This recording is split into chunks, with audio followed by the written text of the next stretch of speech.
Hanya bermodal 100 gelintir tanda tangan orang, mereka lantas dengan enteng bilang ingin mengembalikan kedaulatan rakyat. Rakyat yang mana? Rakyat yang mana? Kalau faktanya justru mayoritas rakyat negeri ini justru merasa menikmati keadilan dan kesetaraan berkat pembangunan yang merata di seluruh wilayah penjuru tanah air.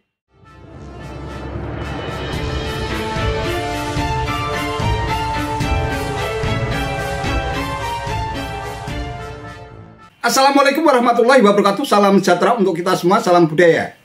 Sahabat-sahabat tercinta sebangsa dan setanah air yang sangat saya hormati, sejumlah orang yang tergabung dalam Peduli Daulat Rakyat atau PDR menantang perang melawan Presiden Jokowi.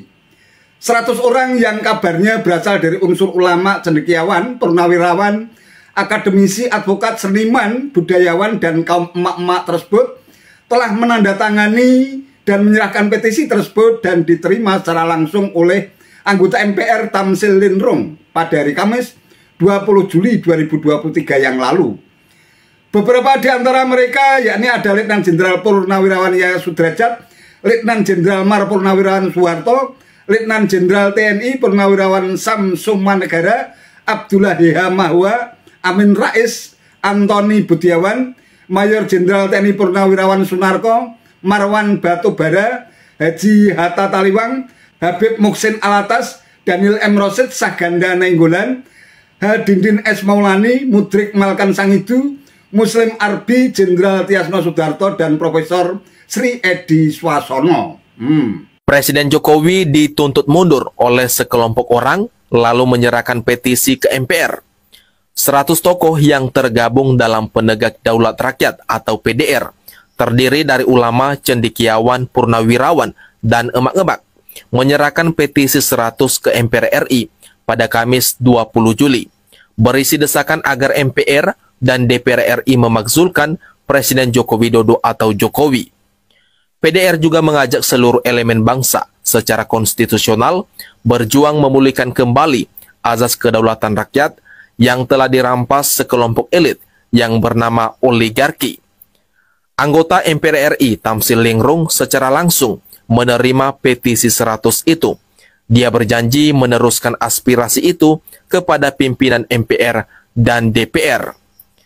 Perwakilan petisi 100 PDR, Rizal Fadilah, mengungkapkan dasar hukum dari desakan kepada DPR dan MPR agar memakzulkan Presiden Jokowi, serta ajakan perjuangan konstitusional memulihkan kedaulatan rakyat sangat jelas diatur dalam ketetapan atau TAP MPR.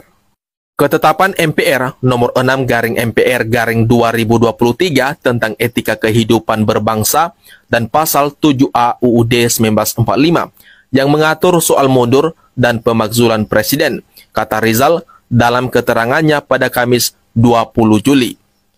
Sejumlah alasan, kata dia, mendasari lahirnya petisi itu. Pertama, Jokowi dinilai sudah tidak mampu menjalankan amanah sebagai presiden karena lebih dominan melayani kepentingan oligarki, baik politik maupun bisnis, ketimbang berkhidmat pada kepentingan dan aspirasi rakyat banyak. Kedua, dalam menjalankan tugas sebagai penyelenggara negara, Jokowi telah menjadikan kepentingan politik sebagai panglima, sementara hukum ditempatkan sebagai alat kepanjangan tangan politik pragmatik. Banyak perpu dibuat tanpa dasar start note atau kedaruratan. Selain itu juga terjadi kriminalisasi pada ulama dan aktivis, tegasnya. Pembangunan ekonomi juga gagal, investasi mandek, dan utang luar negeri membengkak. Presiden dinilai melanggar konstitusi, khususnya pasal 23 UUD 1945, di mana Presiden menetapkan APBN secara sepihak melalui Perpres. Akibatnya, terjadi kerugian pada keuangan negara, rakyat semakin miskin, sementara oligarki tambah kaya.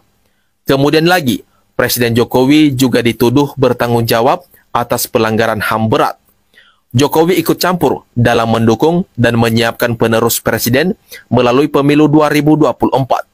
Hal itu merupakan pelanggaran konstitusi dan menginjak-injak asas demokrasi, kata Rizal menegaskan.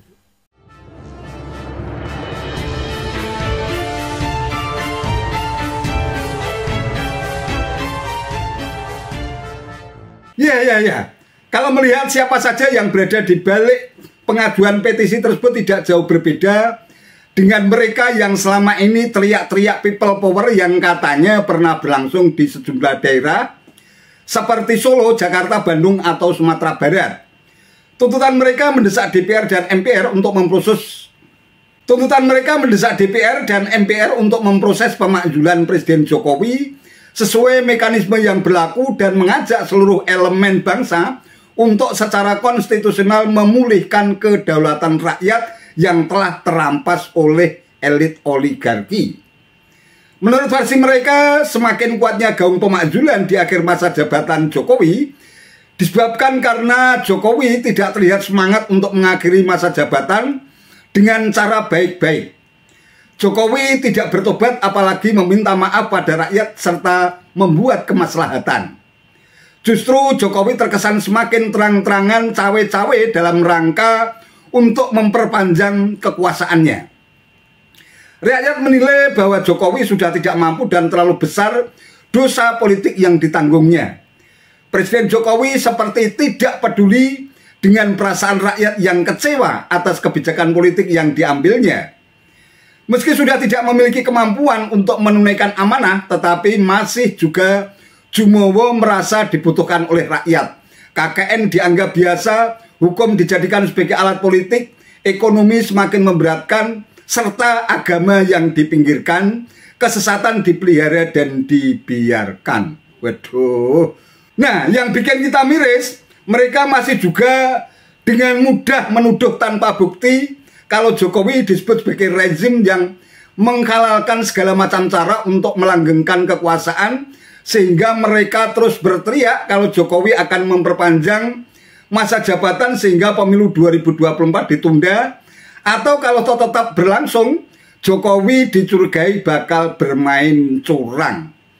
Itulah sebabnya mereka dengan lantang berteriak, dengan mengatasnamakan rakyat, mereka gampang sekali melakukan agitasi dan provokasi untuk memakzulkan Jokowi sebelum masa jabatannya berakhir pada tanggal 20 Oktober 2024 nanti.